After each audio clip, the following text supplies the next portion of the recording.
Listo, sí señor, no hay problema. Entonces, bueno, muy buenas tardes para todos. Le doy la bienvenida al ingeniero Carlos Ruiz, que nos va a estar acompañando hoy en nuestra charla. Y el ingeniero es ingeniero civil de la Universidad Industrial de Santander, ingeniero en obras públicas, especialista en construcciones civiles. Asimismo, es especialista en evaluación y gerencia de proyectos, en geotecnia ambiental y cuenta con un máster en patología y reforzamiento estructural de la Universidad Politécnica de Cataluña.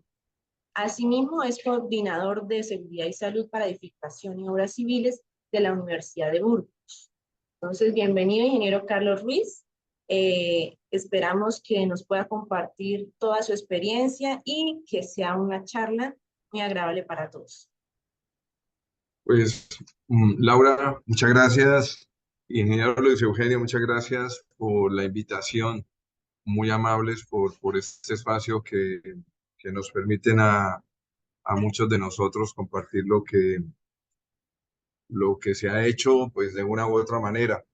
Esto, eh, pues, gracias a la Sociedad Santanderiana de Ingenieros, también a la Sociedad Colombiana de Ingenieros, que el año pasado tuvimos una conferencia similar, pero les cuento que esta viene más nutrida, viene mejor, con más experiencia y ojalá de pronto algunos de los compañeros de la Sociedad Colombiana de Ingenieros que también los invité nos pudieran acompañar. Aquí está el doctor Rodrigo Fernández también, que él está en ambas sociedades.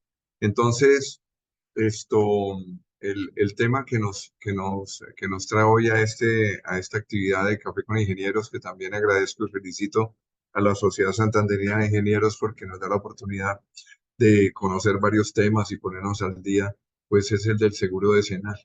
Este tema del seguro decenal, cualquiera diría que, cualquiera diría que es nuevo, ¿sí? Entonces eh, resulta que no es muy nuevo. Y a eso es que pues venimos nosotros a charlar un poquito. Realmente se trata de que durante la charla, pues si hay alguna duda o alguna opinión o alguna pregunta, pues la hagamos y procuremos pues sacarla bastante rápido y obviamente yo sí le agradecería precisamente a Laura que si vamos haciendo tareas por el camino, nos pueda colaborar apuntándolas para que podamos nosotros para que nosotros podamos, digamos, recopilar el material y poder entregárselas a todos, ¿sí? O sea, la idea de esto es que como es, digamos, un tema álgido para las construcciones en todo el país y es un tema de seguridad, es un tema de garantía. Entonces, pues lo importante es que no nos quedemos solamente con la charla, sino que podamos ampliar y si es necesario, pues hacer otra reunión. Pero ya para entrar en tema, nosotros lo denominamos amparo patrimonial y supervisión técnica independiente, garantía decenal para los compradores de vivienda. Este es un tema que surge precisamente de la ley 1796 llamémoslo de vivienda segura, lo llamamos principalmente edificación segura, porque involucra a todas las construcciones, realmente, no solamente vivienda.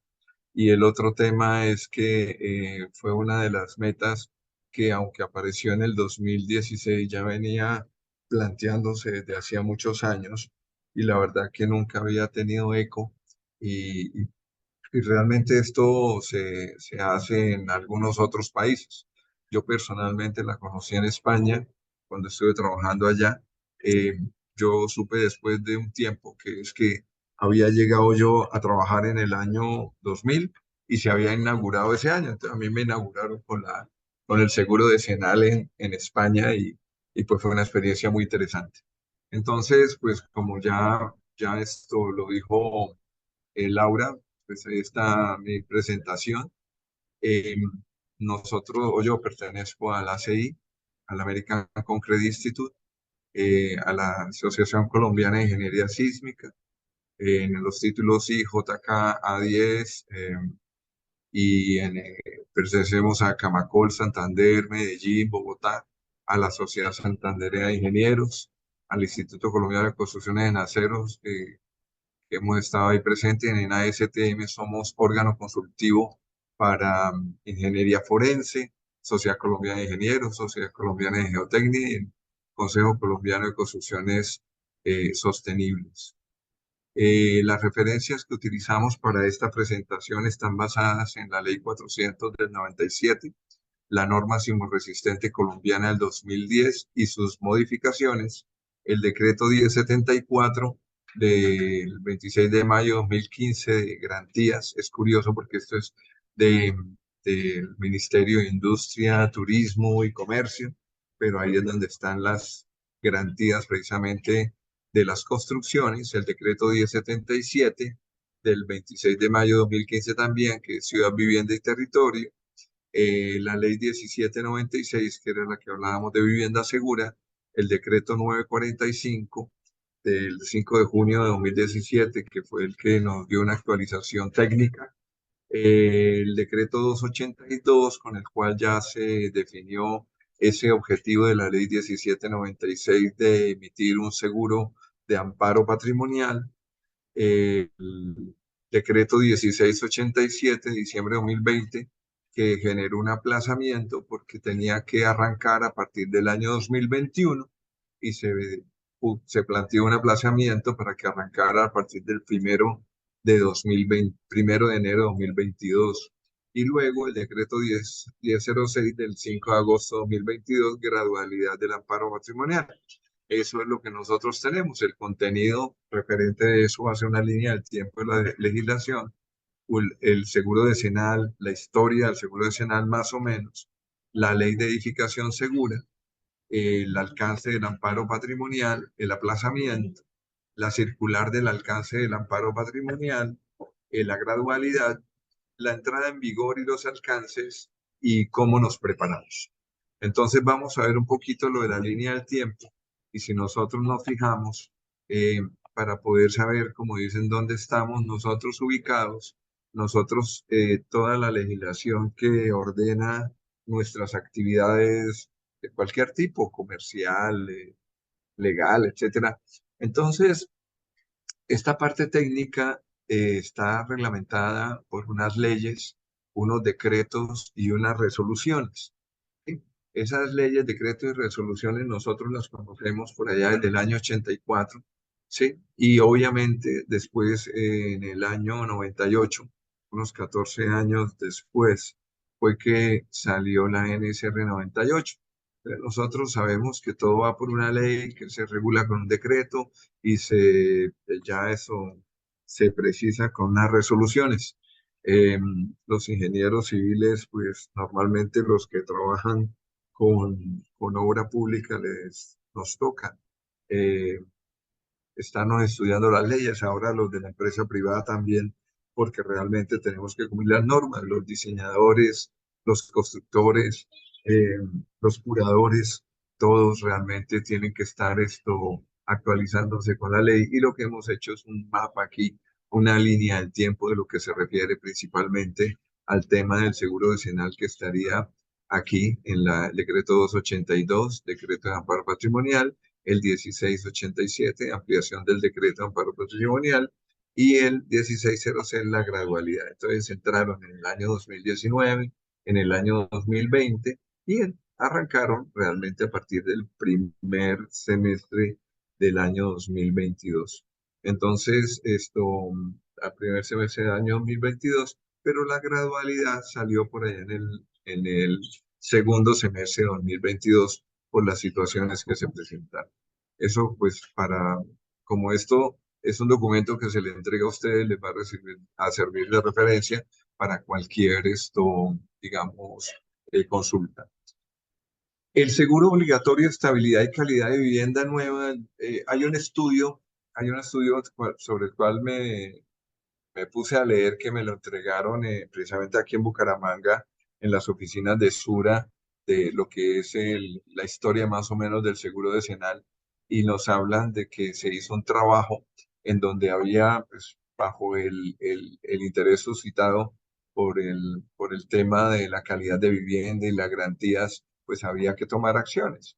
Entonces se hizo un análisis, este análisis lo hicieron desde la Universidad Javeriana de de la Facultad de Derecho, y precisamente esto, por eso habla tanto de temas, digamos, de jurisprudencia, el ingeniero Rodrigo Fernández, más experto en eso, y nos podríamos quedar un buen rato hablando de estos temas de, de lo que sería el seguro de Cadal, lo llamaban. Entonces aquí se ve más o menos una ley que obligaba a los vendedores de vivienda por allá en 1989. Imagínense del 89 cuando salió, unos 5 añitos después del Código Colombiano de Construcciones Sismorresistentes del 84, se lo llamaban el SECAL, ¿sí? El seguro de Cadal, más o menos. Eso pues realmente no progresó. Y en el 2014 esta doctora eh, hace un estudio precisamente para el tema del seguro, en donde precisamente se basa en un concepto muy elemental, y es que si yo compro cualquier cosa, yo debo tener por lo menos una garantía. Normalmente todos cuando vamos a comprar, aunque sea un secador de pelo, un exprimidor de naranjas, un televisor, es curioso que nosotros nos preocupamos mucho porque nos den la garantía, y la garantía es de papelito ribeteado, muy bonito, en donde tiene un sello a veces brillante, en donde nosotros nos sentimos seguros con esa garantía, pero cuando nosotros adquirimos la inversión de nuestra vida, que es una vivienda en donde estamos depositando todos nuestros ahorros y todo el fruto de nuestro trabajo, normalmente se nos olvida que alguien debe entregar una garantía. Esas garantías sí están estipuladas en las leyes, en los decretos, en las resoluciones, como lo veíamos al principio, pero, pero esas garantías deben estar respaldadas, deben estar escritas, y de eso se trata pues esta visión. Eh, Hay mucha polémica sobre el tema, pero de todas maneras lo que cubre una garantía es precisamente el riesgo de que haya algún daño o alguna pérdida del patrimonio o del valor de nuestra vivienda, o que pueda no ser habitable, que lo vamos a ver más adelante. Este es un segundo estudio del año 2015 que es donde cuestiona el tema de la fianza del mecanismo de cobertura para garantizar la estabilidad y calidad de la vivienda nueva en Colombia.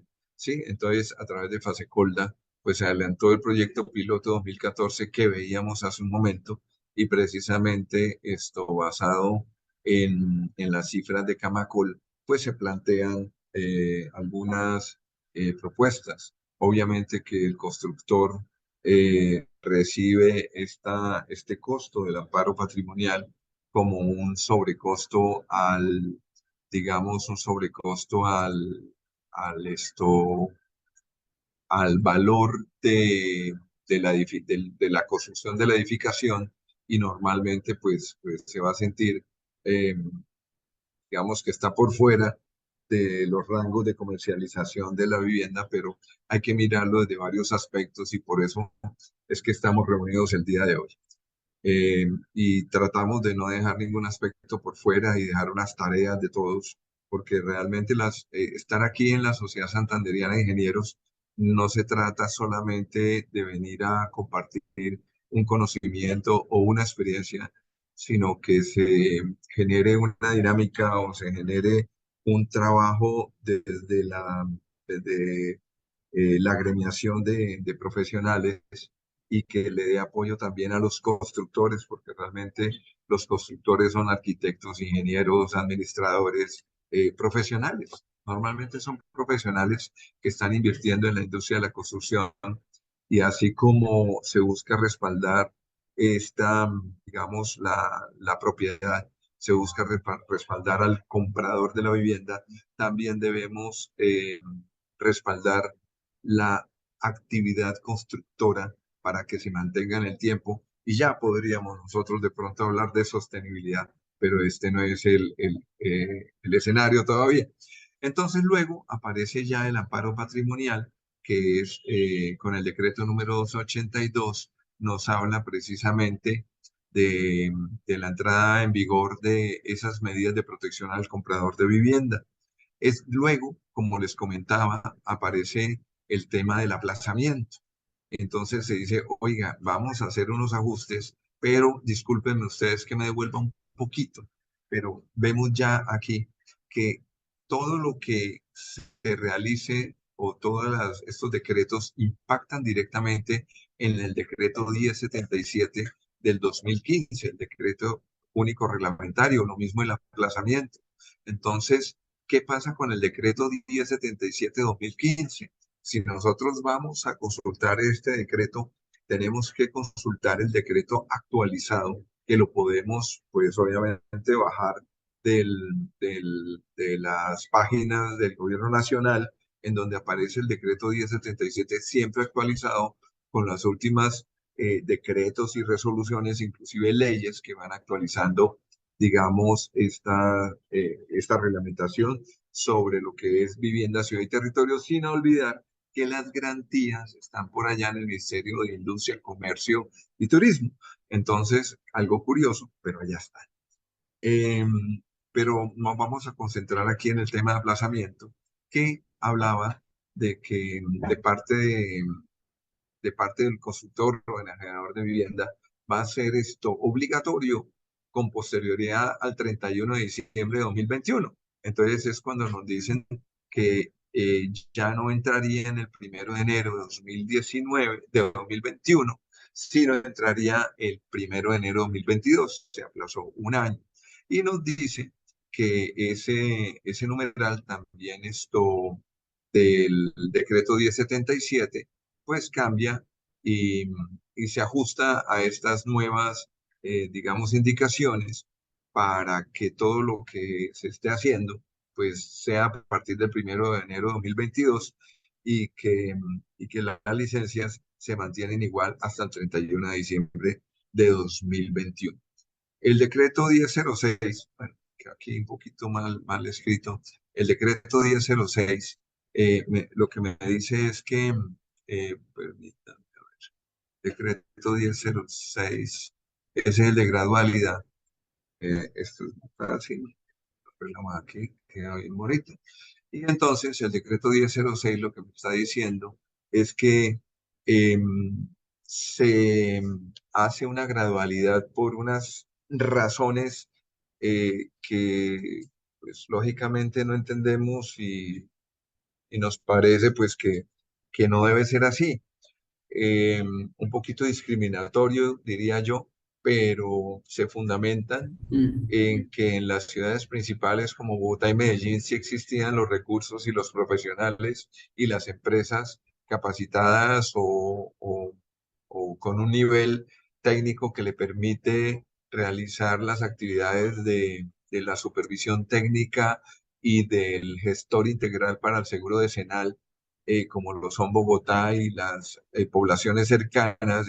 Eso tiene un área de influencia por temas de ordenamiento territorial y por ejemplo, son Bogotá y Medellín. Entonces, son Bogotá y cercanías y Medellín y cercanías que las define, pues obviamente, en el documento. Entonces, nos dice que para los municipios que conforman Bogotá y, o sea, a Bogotá y los municipios cercanos como Boyacá, Cajicá, Chía, Cogua, Cota, Facatativá, Funza, Chancipagua, Tabita, La Calera, Madrid, Mosquera, Nemoconce, Esquilés, Ibaté, Suacha, Sopó, Sutatao, Satavio, Tausa, Tocancipá, sí, porque era del departamento de Cundinamarca, que nosotros entendemos son poblaciones cercanas que tienen mucha influencia del distrito especial. Entonces, tenderían a que en esas poblaciones, por estar cerca, puede existir digamos, obligación del de que esos proyectos que se radiquen en legal y debida forma a partir del 1 de enero de 2022 tengan obligatoriamente el seguro decenal y un poquito más también para Medellín y las poblaciones cercanas como Barbosa, Bello, Caldas, Copacabana, Envigado, Girardota, Itagüí, La Estrella y Sabaneta, que todos lo vemos casi como un área metropolitana, pero hay unas que sí están distanciadas. Y cuando nosotros miramos la gradualidad en las demás, perdón, en las demás poblaciones, si nos dijeron que todos los proyectos que estaban radicados en legal y de forma a partir del 1 de enero de 2022 era obligatorio que contaran con el seguro decenal, algo pasa con otras aglomeraciones que son Barranquilla, Bucaramanga, Cali, Cartagena y Cúcuta, que lo aplazan a partir del 1 de julio de 2023.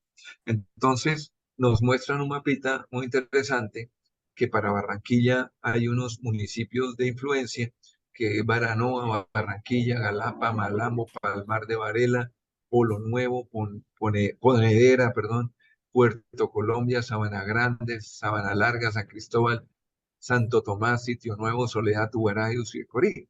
Y pues obviamente están cerca de Barranquilla y el cerca podríamos hablar casi de hasta de 1 hora de distancia.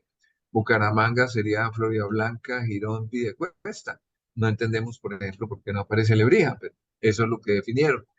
De Cali estaría Candelaria, Florida, Mundí, Pradera, Viges, Jumbo, Padilla, Puerto Tejada y Villarrica. Están en la zona de influencia de Cali.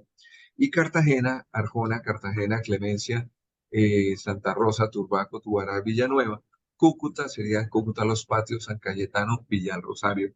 Y nosotros sabemos, conocemos un poquito esa zona, pues también hay otras poblaciones de influencia donde podría haber construcciones. Y para el resto del país arranca precisamente a partir del 1 de julio de 2024. Entonces, nosotros más que verlo cómo se suspende, vemos es cuando se activa. Entonces, estamos hablando de que se activa en Bogotá, de Medellín y cercanías, 1 de enero de 2022. En las ciudades y zonas de influencia Barranquilla, Cali, Bucaramanga, Cartagena y Cúcuta, a partir del 1 de julio de 2024 y para el resto del país a partir del 1 de junio de 2024. Sin embargo, en el numeral 4 nos dice, sin importar cuándo entre cada una, pues obviamente el tomar el seguro o digamos, el mecanismo de amparo patrimonial, pues esto será de libre albedrío para cualquier constructor. Nosotros ya hemos tenido proyectos en donde hay seguro decenal y hay varios proyectos en el país, principalmente por requerimiento o solicitud es de los inversionistas. Los inversionistas, porque todos sabemos que hay inversionistas inmobiliarios internacionales que han entrado al país y pues los inversionistas dicen, se termina el proyecto y yo quiero sacar mi inversión y yo no quiero tener ningún problema, ninguna deuda, ni esperar 10 años a ver qué pasa con la estructura o cimentación o un año a ver qué pasa con las redes esenciales y las otras elementos no estructurales y acabados. Entonces yo necesito salvar mi inversión y necesito que haya un seguro que lo respalde. Ya hay proyectos que han manejado esa, digamos, política e incluso desde antes de que entrara en vigencia la norma, ya hay varios proyectos que la tienen. Constructores inclusive de Bucaramanga, Bogotá, Cali y Barranquilla. Entonces, en el amparo patrimonial ya entramos nosotros al decreto de amparo patrimonial sabiendo que ya lo habían aplazado, sabiendo que ya va a entrar en vigor, sabiendo a qué ciudades le toca, pues entonces vamos a ver las definiciones. Estas definiciones de amparo patrimonial están basadas en identificar para qué se va a activar. Entonces se va a activar cuando hay un edificio en ruina, cuando hay amenaza de ruina, cuando hay un vicio de la construcción, cuando hay un vicio del suelo o cuando hay un vicio de los materiales. Pero esto, pues obviamente, cubre al propietario inicial. Entonces, el tema de que el propietario inicial recibe la póliza y la transmite, pues eso también es un tema, digamos, de legislación y un tema de, digamos, de los seguros y ya sería del seguro con el propietario. Ya no sería del seguro con el constructor porque el constructor llegó, hizo su labor, entregó el seguro y obviamente para eso el seguro y el propietario que si enajena nuevamente el bien tendrá que transmitir precisamente esa propiedad del seguro o esa cobertura del seguro. Entonces, el enajenador de vivienda nueva, para cumplir con la obligación, podrá escoger cualquiera de los siguientes mecanismos. Esos mecanismos de amparo es el patrimonio propio mediante la constitución de una fiducia en garantía.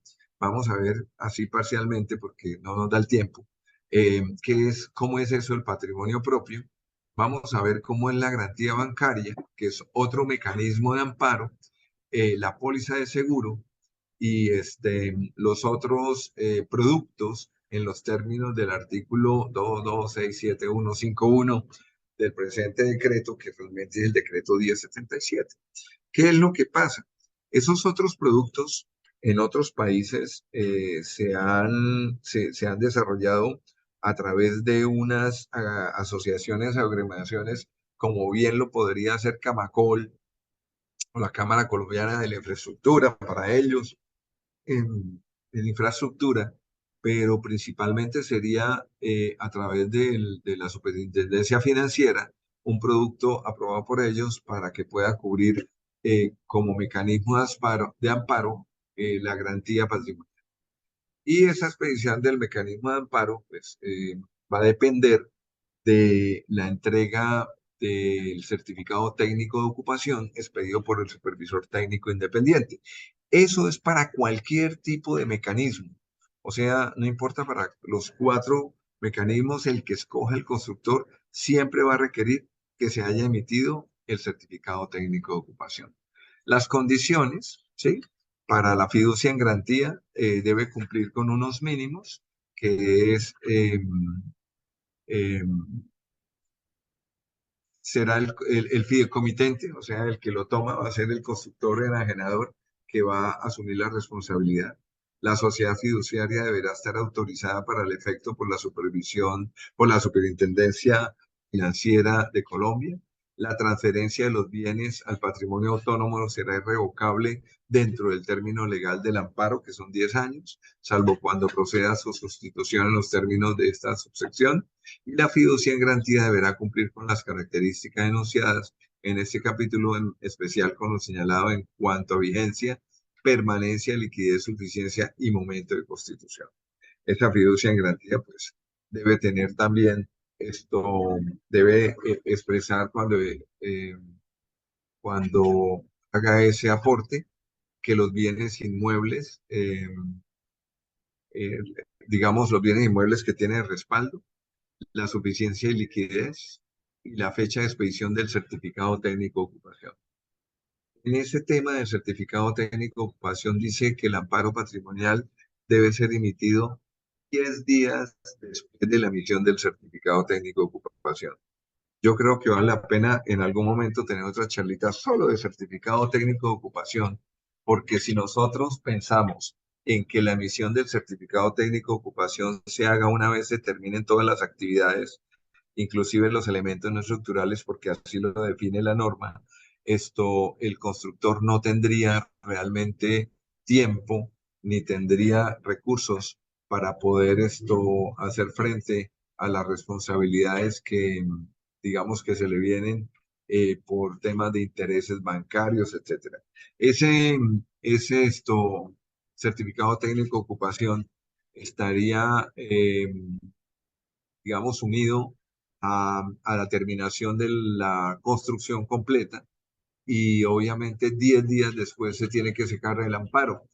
Para eso tiene que haber una sincronización muy buena y una relación desde antes de empezar el proyecto con la empresa aseguradora o con el que vaya a hacer digamos, a entregar la fiducia, etcétera. El avalúo de los bienes para realizar la transferencia, yo creo que este es uno de los más complicados. Y el certificado de garantía, la sociedad fiduciaria deberá expedir a nombre del constructor o enajenador de vivienda un certificado en el cual conste la siguiente información: la suficiencia de la garantía, los estados financieros, la descripción de los bienes del patrimonio autónomo, el procedimiento en caso de hacerse exigible el amparo para, pues, obviamente para disponer de esos bienes, y las garantías bancarias, pues que también tienen otros requisitos que, que se deben cumplir. Son varios requisitos pues, que no vamos a profundizar porque tenemos que hablar bastante del seguro decenal. Ese amparo patrimonial, esto también tendrá una garantía bancaria que tendrá un respaldo económico, financiero, y luego vienen las pólizas de seguro. Estas pólizas de seguro, ¿sí? El constructor las va a tomar a través de una aseguradora que esté constituida, una aseguradora que esté eh, aprobada por la Superintendencia Financiera para emitir este tipo de seguros y de acuerdo con lo indicado en la Ley 1796 de 2016, que es la Ley de Vivienda Segura. Estos seguros podría, digamos, eh, estos seguros podrían llegar a repercutir sobre los profesionales que intervienen en el proceso de diseño, construcción y supervisión, ¿sí? El, del proyecto, ¿sí? Entonces, por eso es que en algunas ocasiones se menciona que es recomendable que los profesionales cuenten con un seguro que ya existe en el país. Nosotros lo averiguamos hace 12 años y estaba por el orden que para 500 millones de pesos de responsabilidad valdría unos 120 millones de pesos al año. Hoy en día, para 1.500 millones de pesos vale más o menos 15 millones de pesos al año. Entonces las cosas han cambiado mucho porque ha madurado precisamente toda esta visión de la responsabilidad y de la cultura de los seguros. ¿Sí? Eh, Aquí hablan de que ni el constructor o enajenador de vivienda nueva ni la entidad financiera que emite el mecanismo de amparo podrá excusarse de cumplir con su obligación de amparar los perjuicios patrimoniales al propietario o sucesivos propietarios, alegando como eximiente la responsabilidad de los profesionales. Esta parte digamos, fundamental porque se le da la garantía de que independiente que sea una responsabilidad un profesional, de un material, del suelo, del diseño, cualquier, digamos, situación que se presente, la aseguradora tendrá que responder. Y como les decía, pues obviamente tanto la aseguradora como el constructor o el responsable podrá repercutir con los profesionales que han intervenido en el proyecto. Obviamente que todo es de acuerdo a la parte legal que hay en el Código Civil. Hay una parte muy interesante y es nosotros saber qué es lo que tenemos, porque hemos venido hablando ya del amparo patrimonial, del alcance, de las situaciones que lo pueden activar, etcétera, pero nos interesa también ver esas referencias y nosotros tenemos al centro al comprador de vivienda. Todo eso es para proteger al comprador del activo y esa protección está basada en una legislación que ya la vimos, en un sistema financiero que lo apoya, un gremio asegurador que está, digamos, comprometido desde, o por lo menos vienen trabajando desde el año 2017. Personalmente, desde el año 2017 empezamos en la empresa a hacer de los vínculos y las relaciones con los aseguradores y presentando documentos para acreditarnos. También tenemos al constructor o inversionista, que es el que precisamente le entrega al comprador ese respaldo que, que requiere para el seguro decenal. Aquí pasamos entonces ya a la revisión de contenido de diseños por supervisión técnica independiente. Es importante saber que en la ley nacional, precisamente por la ley de vivienda segura, la revisión de los diseños, la revisión independiente de los diseños estructurales antes de que los reciba el curador debe hacerse con un profesional que cumpla unos requisitos y que sea independiente y que no actúe en otras actividades dentro del proyecto. Entonces, cuando el supervisor técnico que está actuando para emitir el certificado técnico de ocupación y obviamente tiene una acreditación o ha sido aprobado por la empresa de seguros para realizar su actividad, normalmente debe hacer una revisión de, del- de los diseños y generar una documentación mínima de sus labores. Independiente que haya seguro o no, la supervisión técnica está orientada hacia allá, pero debemos ver que todas las actividades de la supervisión técnica son conducentes a que se cumplan digamos, el objetivo de que se entregue ese documento de amparo o ese seguro decenal. Voy a hacer una pregunta. Laura, ¿se escucha bien? Porque es que nadie me ha comentado nada, no estoy escuchando nada. ¿Aló? Sí, señor, se escucha bien. Ah, bueno, perfecto. Listo. Entonces, la documentación de las labores de supervisión técnica independiente tienen unos contenidos mínimos que debe llevar un registro escrito de sus labores en donde se incluyan todos los controles realizados de acuerdo con lo exigido en el presente capítulo, el título I, y el registro escrito comprende como mínimo los siguientes documentos en donde vamos a relacionar los que de verdad le apuntan al tema del seguro decenal. Por ejemplo, todos los demás documentos que por su contenido permitan establecer que la construcción de la estructura de la edificación según este reglamento se realizó de acuerdo con los requisitos dados en él.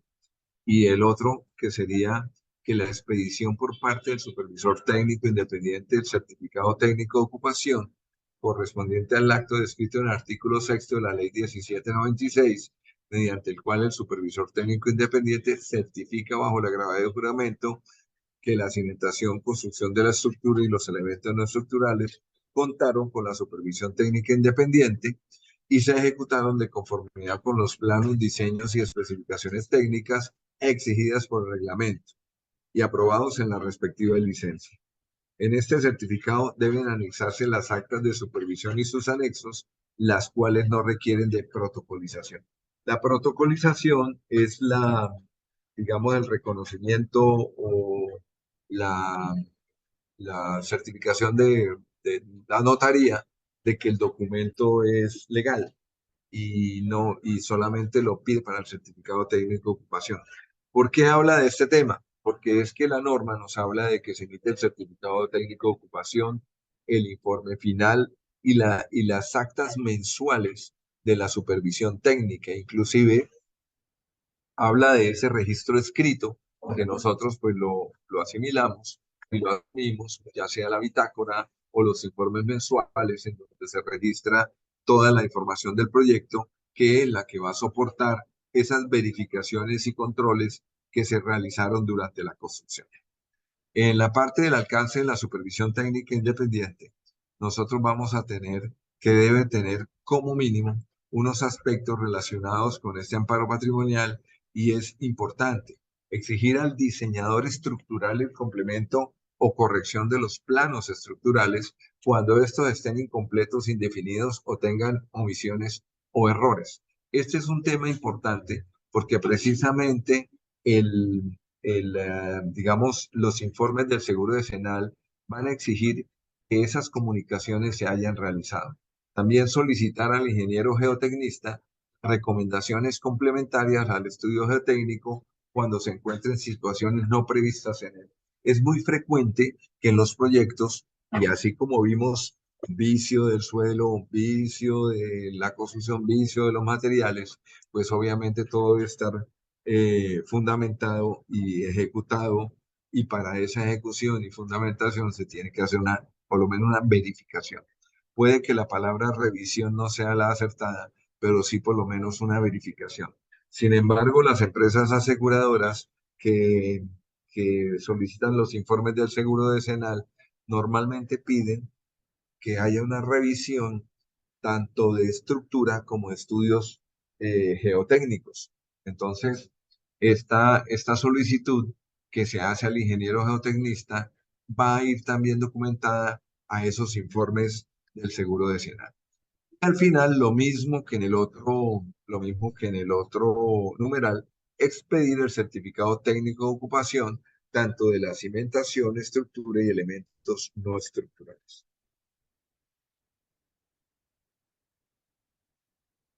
Em, la suscripción por parte del supervisor técnico independiente de los planos finales de cimentación y estructura de la obra plano récord.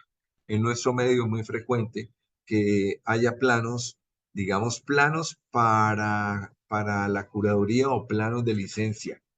Luego hay planos de obra y en la obra hay algunos cambios que se pueden presentar por las mismas, digamos, necesidades del proyecto o por las mismas circunstancias que se presentan o de suelo o de estructura o de procedimiento constructivo y necesitan de pronto algunas variaciones, inclusive cambios del proyecto que obedecen a una necesidad comercial durante la ejecución y por eso es tan importante que los planos que se que digamos, los planos con que se ejecuta el proyecto estén validados precisamente por el curador o la autoridad del control urbano correspondiente.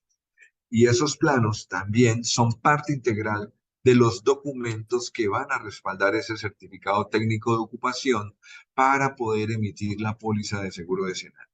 Por eso esta charla es tener un conocimiento de la relación, porque el seguro decenal no va por un lado y el supervisor técnico por el otro. El supervisor técnico finalmente es el representante del Estado frente a la sociedad para certificar que el constructor cumplió con las leyes, normas, decretos, licencia de construcción. Y por eso es tan importante que si en la licencia de construcción había unos planos para licencia, se actualicen y se coloquen precisamente los planos que correspondan. Lo mismo para cuando encontramos las variaciones del suelo y las acciones, digamos, de cimentación, de mejoramientos que se hayan realizado en el proyecto, deben ir reportadas. El objetivo de esta charla es decirles a todos los colegas, vean, el tema de emitir el certificado técnico de ocupación debe ser muy completo para que respalde esa emisión de un seguro, que es el seguro decenal, ¿sí? Entonces, aquí nos dice otra cosa. Todo lo que nosotros vayamos a suscribir en el certificado técnico de ocupación de esos planos debe estar aprobado por el curador o la autoridad municipal o distrital competente. Actualizar los planos y presentarlos es oneroso, porque normalmente se habla de que cobran por los cambios que haya por metro cuadrado. Muchas veces tenemos los mismos metros cuadrados, pero han cambiado vigas, han cambiado ubicación de muros, ubicación de columnas, el área es la misma, pero ha cambiado la estructura, ha cambiado la arquitectura o ha cambiado, digamos, la cimentación. Entonces, pero todos esos cambios deben estar documentados en planos, memorias y obviamente deben estar aprobados por el curador o la autoridad competente. Aquí vamos a hablar de la circular del Ministerio de Vivienda sobre amparo patrimonial que dieron unas pautas debido a la crispación que se presentó en el medio por la entrada del seguro, el seguro decenal o el amparo patrimonial. Entonces, ellos dicen que todo lo que tiene la ley de amparo patrimonial, todos debemos cumplir, se debe hacer con la primera transferencia del bien, las causas objetivas para otorgar o negar el mecanismo con normas técnicas de construcción sismorresistente. Cuando le dicen a la aseguradora, usted tiene que entregarle el seguro a todo el mundo, pero obviamente basado en unas normas técnicas, una licencia de construcción, el certificado técnico de ocupación, que es el que hemos venido hablando, unas garantías patrimoniales en caso de que el seguro decenal no aplique, adquisición de seguros, otro tipo de respaldo para el ejercicio de la función de la supervisión técnica independiente, el mecanismo de verificación, una veeduría, el control técnico y la prevención de riesgos o similares. Entonces, ellos hablan de unos parámetros que se deben tener en cuenta. En el título y del Reglamento Colombiano de Construcciones Sismorresistentes, esto y la Ley 400, pues, en la circular se hace referencia a estas dos partes y la incluye dentro del alcance de las actividades que se deben desarrollar para emitir la póliza de amparo patrimonial, incluye al enajenador de vivienda nueva y al constructor como responsables de construir, de constituir ese amparo y obviamente siempre con el certificado técnico de ocupación. En el seguro decenal hay las empresas que emiten los seguros normalmente tienen unos requerimientos, unos requisitos para que el gestor integral del riesgo eh, cumpla con digamos, unos mínimos parámetros y, y es lo que de pronto ha causado malestar en alguna parte del gremio, porque muchos profesionales son profesionales de actividad independiente y de cierta manera se les castigaría si les piden, por ejemplo, una estructura de la empresa, no existe, un organigrama de la empresa no existe, una composición accionaria es un profesional digamos, de profesión liberal, una solvencia económica, pues la puede tener, un nivel de ingresos anuales los puede mostrar con su declaración, un seguro de responsabilidad civil profesional, ya vemos que es costoso y obviamente un solo profesional poderlo asumir, yo digo que es oneroso. Profesionales responsables de la elaboración de los informes, eso se puede, digamos, solventar y la experiencia de la empresa o la experiencia de ese profesional, pues son cosas que, digamos, las empresas de seguros están solicitando precisamente para poder otorgar los seguros que van a emitir a los enajenadores, a los constructores que se lo entregan al propietario. Los informes que pide una aseguradora normalmente el informe de cero, que es el informe de definición del riesgo. Este informe es importante para que el asegurador pueda apreciar el riesgo antes de comprometerse a asegurar una construcción y a partir del cual podrá establecer una serie de condiciones técnicas. Esta parte es importante porque ese informe de cero para definir el riesgo precisamente va a requerir de contar con todos los estudios y diseños para poder también emitir la revisión del proyecto de estabilidad. Entonces, primero se conoce el proyecto, se conocen los diseños, se emite una definición del riesgo. Esa definición del riesgo va más allá de las fronteras, digamos, del lote o de la finca o del terreno donde se va a construir, porque normalmente se evalúan condiciones, digamos, macro y del entorno. Entonces se mira el riesgo, se va a preguntar por el tema de riesgo de remoción en masa, posibles inundaciones, zonas de colapso, suelos inestables. Como dato general, cuando nosotros fuimos a mirar con los señores de las aseguradoras el tema de los riesgos en el suelo, en Europa tienen como 3 tipos de suelos de riesgo y nosotros tenemos 5, 6 casi seis tipos de riesgos en el suelo y están en la norma. Entonces, obviamente debemos ser muy cuidadosos cuando emitimos una definición del riesgo. Es lógico que nosotros como profesionales pensamos, no somos expertos en seguro, ¿cómo me pueden pedir una definición del riesgo? Para eso hay unos formatos. Los que necesiten le puedo hacer llegar los formatos en PDF que nos entregaron de las aseguradoras y la carta típica que uno debe entregar a la aseguradora para que pueda digamos, acreditarse. Entonces, después de la revisión del proyecto de estabilidad viene el informe final de, por ejemplo, de impermeabilizaciones, hay un informe de ejecución de cimentación, hay un informe de ejecución de estructuras, hay un informe de ejecución de fachadas y cubiertas de estabilidad, porque si son elementos no estructurales y normalmente de acabados, porque ellos consideran de que la conservación de la estructura por los 10 y los 50 años en total que debe resistir una estructura, debe tener una buena ejecución de las protecciones de los elementos. Y hay un informe de 6, que es informe de fin de obras, que es donde ya se ha hecho el cierre. Prácticamente ahí es donde estaríamos nosotros entregando el certificado técnico de ocupación para que se entregue la póliza o el amparo patrimonial.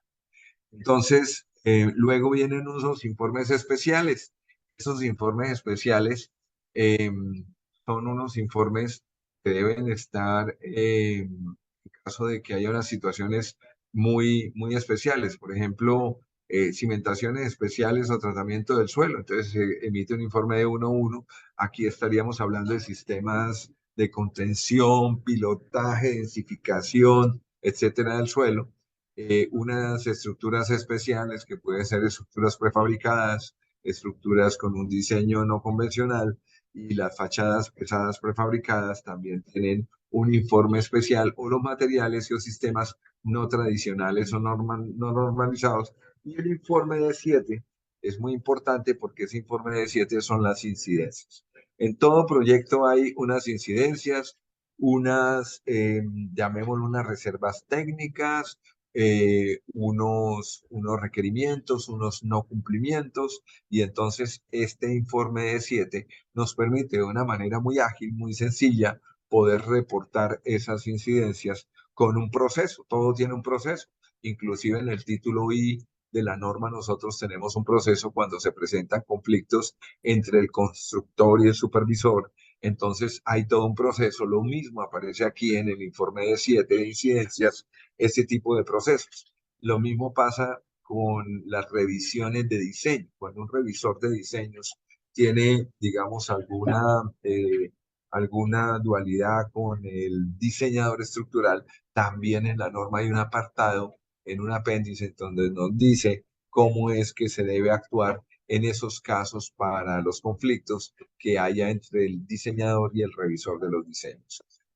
Claro que esos conflictos no suceden cuando el revisor de los diseños pues va de la mano del diseñador, cosa que no es ética. Entonces tenemos la experiencia del gestor integral del riesgo. Ahí están pidiendo una experiencia bastante, digamos, amplia, que comprende la patología de la construcción, las normas y reglas de construcción, caracterización del suelo y riesgos asociados a la geotecnia, así como conocimiento en diseño geotécnico, conocimiento de los métodos de construcción como sus materiales, el derecho de la construcción, legislación y jurisprudencia, que aquí la vimos, una metodología de control trastada y cualificada. Este tema es delicado porque nosotros como supervisores técnicos, yo hablo de nosotros, es digamos, mi dedicación principal y patología estructural. Nosotros no estamos autorizados a hacer revisión de diseños, y precisamente nosotros llegamos a la revisión cualitativa de cumplimiento de normas, pero la parte cuantitativa pues realmente tienen que estar en manos de un profesional competente para ese fin, y que ojalá esté en el equipo de uno y apoyándolo a uno.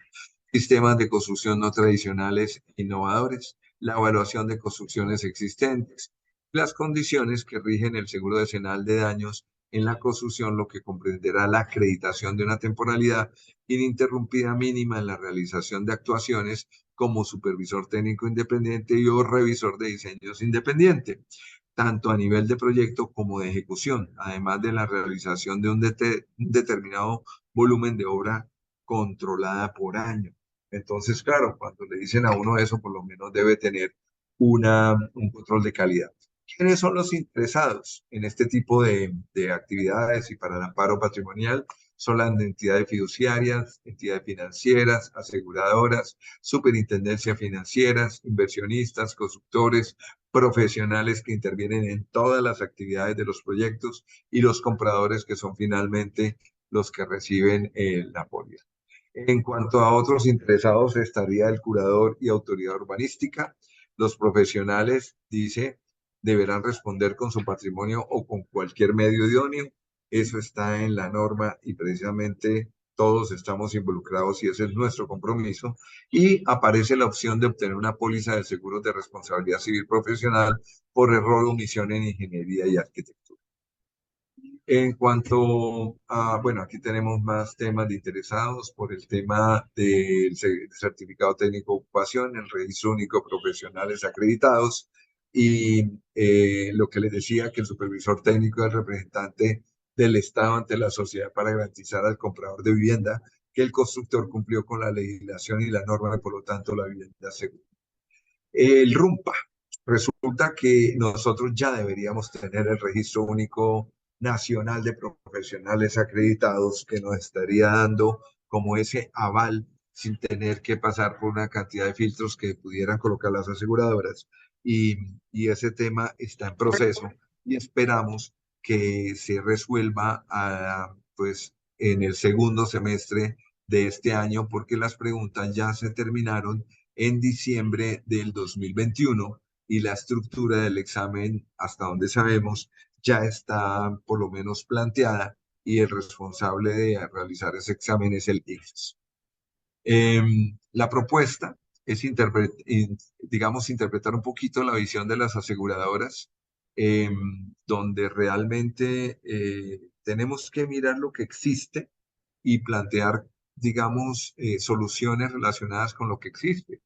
Es muy complicado de pronto llegar a discutir eso, pero ya existe un seguro todo riesgo constructor, existe un seguro, digamos, de responsabilidad civil aparte de las constructoras, hay un seguro que toman las copropiedades o los compradores de vivienda, ya sea el de áreas comunes o el de su propiedad particular, y entonces meter otro seguro para una cuestión particular, pues uno dice, bueno, ¿para qué? Porque resulta que cuando yo tenga un incendio o un sismo ya estoy cubierto, y esto no me va a cubrir incendio o sismo sin un error u omisión. ¿Cómo se sabe ese error u omisión que se pueda presentar en alguna de los aspectos que se mencionó? Pues con el comportamiento natural de la estructura, no necesariamente con el sismo, y es un tema de discusión bastante profunda.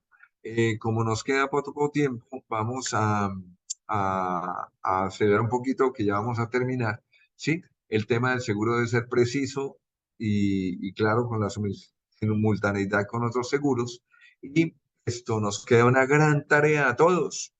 Hay que trabajar en pro de que tengamos esa cobertura, porque somos proclives a que todo lo que nos llega a nosotros es, primero, como vivimos en Colombia, entonces sabemos que no va a entrar en vigor y casi que rezamos y oramos para que no entre en vigor. Y es lo que hemos visto, no entró en vigor durante varios años, pero ya está entrando en vigor y obviamente entró en vigor, pero con una gradualidad en donde pues nos dicen una historia muy triste.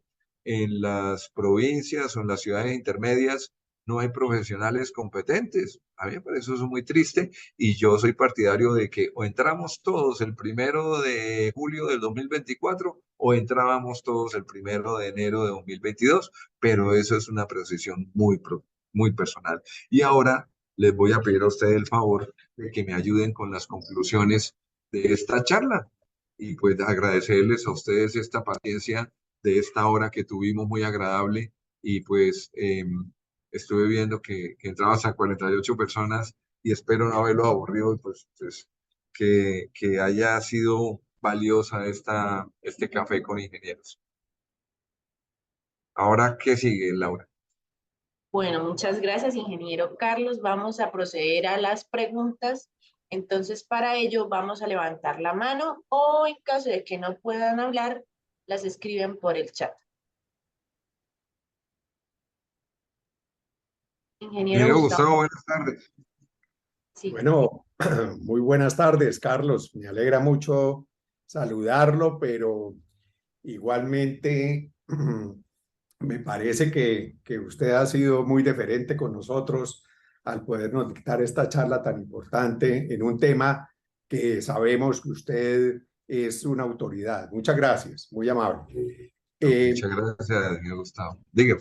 Carlos, no obstante las vicisitudes que han habido, digamos, en la implementación de toda la normatividad y de los aplazamientos reiterativos que han habido, ¿cuál es la posición de Camacol hoy respecto al tema? Porque Camacol sería, desde luego, la agremiación que tiene intereses claros sobre el tema. Entonces, y protegería los intereses de los constructores.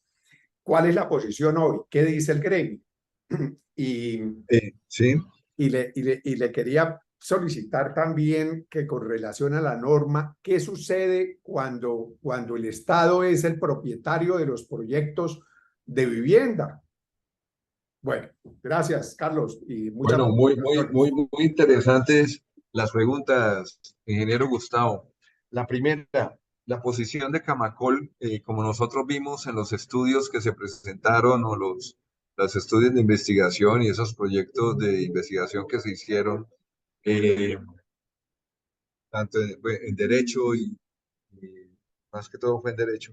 El tema está, digamos, todo esto ha sido hablado con Camacol.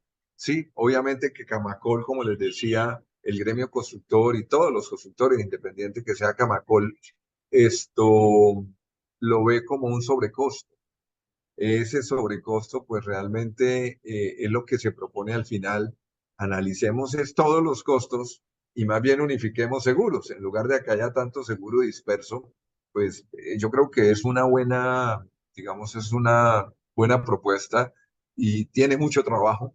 Los aseguradores, pues dirían, también tienen sus intereses y tienen sus, digamos, sus órdenes, llamémoslo así, o sus directrices de los reaseguradores internacionales. Los aseguradores nacionales no se mandan solos, dependen de los reaseguradores internacionales y, digamos, el tema de unificar seguros es un poquito complejo, pero se puede entrar a estudiar. Esa sería la primera parte. La segunda parte, se ha hablado en escenarios, pero no de manera formal, con algunos miembros de Camacol, es, oiga, si todos ponemos aquí el 0,1%, ¿sí? De los proyectos para parar, para tener ese respaldo, sería como se han formado las mutuas, digamos, en España. En España uno habla de la mutua madrileña, que a veces sale en las camisetas de los ciclistas. Entonces esas mutuas se hicieron pues con agremiaciones que aportaban un dinero y tenían un capital para responder por las responsabilidades que tenían. Entonces, todo ese sería un producto que podría llegar a aprobar la superintendencia financiera y no sería descabellado, está dentro de las posibilidades. Sin embargo, tiene que llegar allá y siempre va a depender de la emisión de ese certificado técnico de ocupación. Y obviamente también habrá unos requisitos mínimos que cumplan los constructores, porque los constructores responsables no estarán dispuestos que se pague, digamos, un respaldo económico a un constructor que de pronto no ha sido responsable. Todas esas situaciones se han comentado, yo he estado en algunas reuniones para eso, pero como te digo, no son formales, son entre afiliados de varias ciudades del país. Y ahora, la propiedad. El tema de la propiedad cuando el gobierno es el que construye o es el propietario del bien, pues ese tema es delicado, yo no lo había analizado, pero por ejemplo, sí en la reglamentación hay algo interesante y va en ese sentido. Recordemos que la vivienda de interés social tiene un componente, digamos, material del constructor, que llamémosle puede ser el 70%, y un 30% de aporte del Estado con el subsidio. Cuando se habla del seguro decenal, dice el seguro decenal va a respaldar el 70% de aporte del constructor porque el 30% que corresponde al subsidio ese lo dio el Estado y no es parte del valor de la cobertura. Eso está así tipificado en esas pólizas de amparo patrimonial. Entonces, ¿qué diría yo? Como el Estado es el propietario y entrega el bien, ¿sí? No lo está entregando, o sea, sí lo está enajenando, el Estado de cierta manera no entrega ninguna garantía. Esa sería la conclusión a tu pregunta, ingeniero Gustavo. Ya. Carlos, muchas gracias. Muy gentil por Sí, su... señor.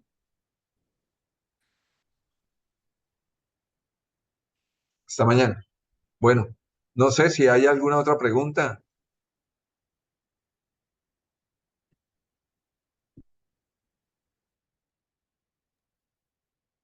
Bueno, veo que no se animan a preguntar.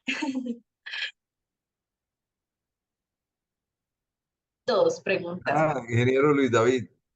Sí, señor. Ingeniero Luis David. Carlos, muchas gracias. No, bueno, yo la verdad llegué un poquito tarde y traté de captar un poquito la información esta que usted nos está dando.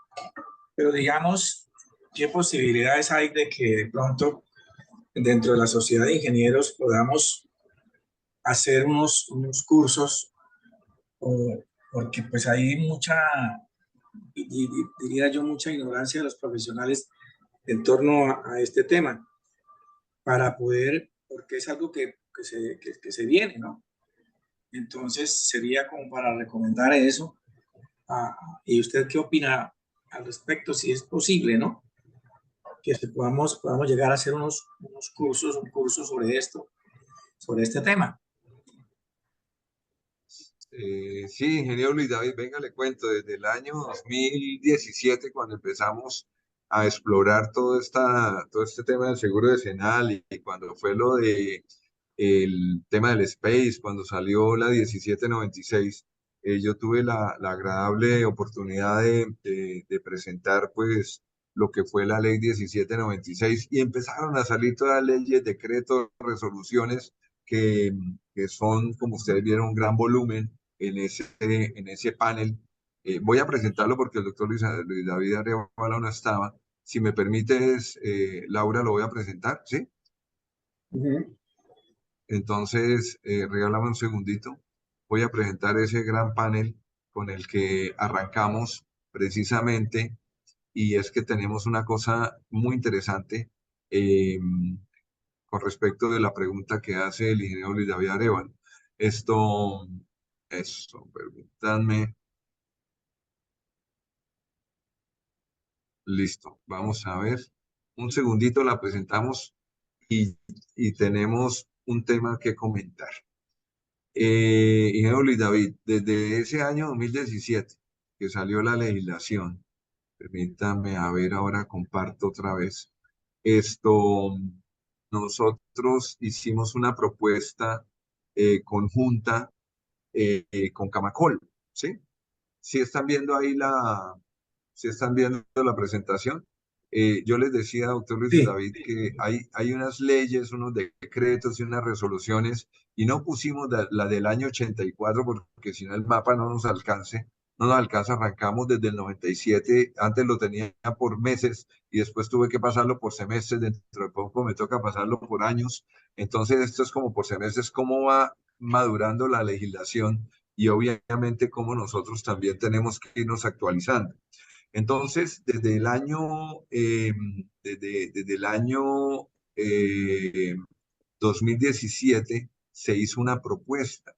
Esa propuesta iba orientada a que se hiciera un curso de actualización, pero más que todo a nivel gerencial, a los gerentes de las constructoras para que pudieran tener una actualización de toda la normativa, la visión de la normativa y la propuesta que hicimos en ese momento, que inclusive el ingeniero Pedro que está con nosotros, pues la conoció y tratamos de pedalearla un poquito, era con Camacol, que tiene un área de, digamos, de educación fortalecido con la Sociedad Colombiana de Ingenieros.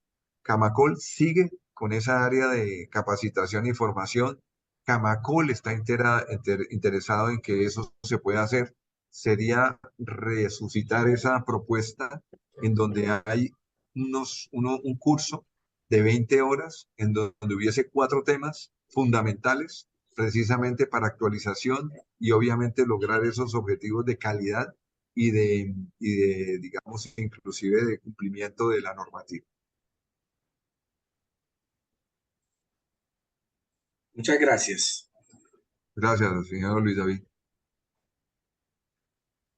Ingeniero Pedro iba como a hablar también. Está la ingeniera Alba La Arevalo. ingeniera. Sí. Alba Entonces, tiene la mano levantada. Yo quiero Gerardo, saludar a Carlos nomás y agradecerle su permanente preocupación por mantener al gremio tan enterado de estas normas que la verdad es que, como lo dice Luis David, a veces el día a día no nos permite estar tan actualizados como él lo es y como lo hace, y que afortunadamente comparte con nosotros todas sus experiencias y todo su conocimiento. Muchas gracias, ingeniero Carlos Ruiz, y un abrazo de la parte de la Junta Directiva de la Sociedad de Ingenieros. Gracias a ustedes, la verdad que siempre nos hemos sentido muy apoyados y muy respaldados. Muy amable, ingeniero Pedro. ingeniera, por favor. Aló, buenas tardes. Ingeniero Carlos, gracias por revivir este tema ahí en la Sociedad de Ingenieros. Sí es importante que que la sociedad lidere ponernos nuevamente al día. Eso se estudió mucho en la pandemia, por lo menos yo lo hice con todos esos cursos que se hicieron virtualmente, pero no se han aterrizado muchas cosas como ese tema del que usted habló, ingeniero. Y una recomendación, lo que usted ofreció, por favor, el cuadro de la tabla para riesgos Sí, para la selección de la póliza, se la sí, recomiendo. sí, Laura, vamos a poner estos documentos. Primero, esta presentación. Segundo, vamos a colocar la carta que solicitan las aseguradoras. Tercero, vamos a colocar el decreto 282, el 1687, el 1606, que son los que tienen que ver con el amparo patrimonial. Y los modelos en PDF de los informes del Seguro Decennal. Sería ese paquetico, ¿te parece? Me mandas un correíto porque es que ahorita me olvida, entonces de una vez esto yo lo respondo con la documentación, ¿te parece? Gracias, gracias, ingeniero, sí, señor. Con mucho gusto, ingeniero Álvaro. Bueno, muchísimas gracias. ¿Alguna otra pregunta?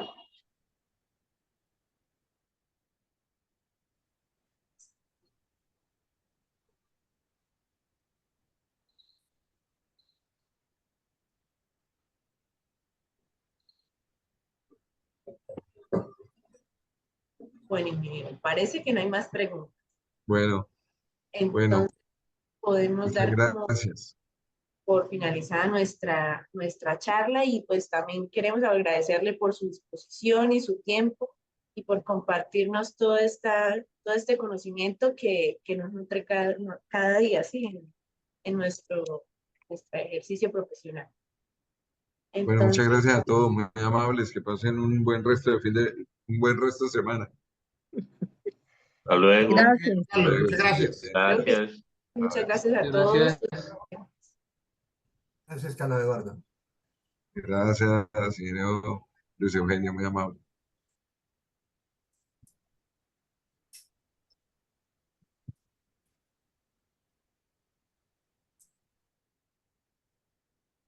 Buenas noches, mil gracias.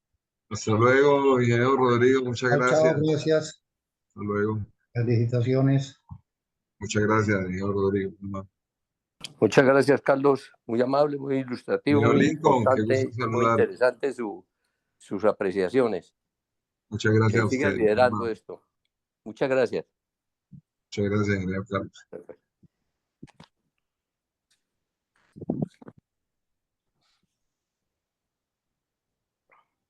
Ingeniero, feliz noche y muchas gracias. Hasta luego, que esté muy bien. Entonces lo voy a estar molestando con el correíto para la información, con el correíto para compartirles a ellos.